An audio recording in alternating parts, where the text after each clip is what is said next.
Okay, this is my impression on Black Torch, chapter 1 and 2. Let's see how this manga's gonna go. When I first read it, it reminded me a lot of Bleach in its earlier half, not what it became in later half. You know, we don't really talk of Bleach, and my friends don't really, a lot. Cause Bleach kinda went off rail, like, after a while. Either way, Black Torch has a lot of promise. The first chapter felt like it put too much apples in the basket, but it still worked out more or less. With all these magazines doing cancellation left and right, like some sort of dictatorship, these mangakas gotta put all the work in to make themselves known and their work known so they can keep going. And also to let their target audience know, or whoever's reading the manga or the thing, know how the story is gonna progress, more or less. In the first chapter, the protagonist is more like Ichigo, a street fighter that protects anyone in need. But in this case, it's animals that he can speak to. And from what we know in between chapter 1 and 2, they have more of a mutual relationship. Basically, scratch my back, I can scratch your back. And also, what I also noticed in the first chapter, when the protagonist as a child was being bullied, he was speaking to this older dog that we found out later died. That dog was basically a place to go for comfort. And in chapter 2, we found out that same dog was with the grandfather, like, trying to defeat these yokai things.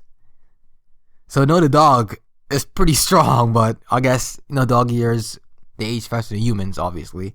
So he died pretty early. In chapter 1, the protagonist meets a cat, later turns out to be a yokai type thing that was on the run. The cat eventually got caught afterwards.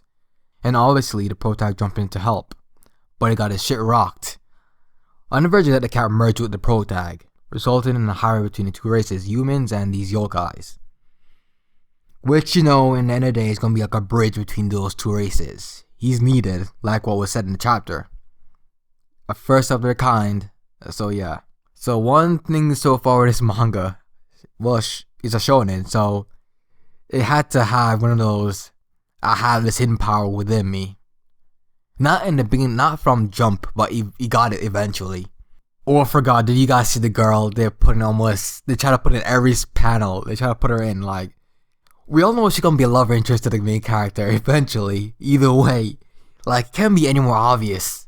Like, or maybe gonna bring another girl into it. But a shonen, so you know how shonen mangas go. They dangle it in front of your face for an entire series, and the last chapter or so, 10-year time skip or a huge ass time skip. And out of nowhere, they got married to like a kid or something.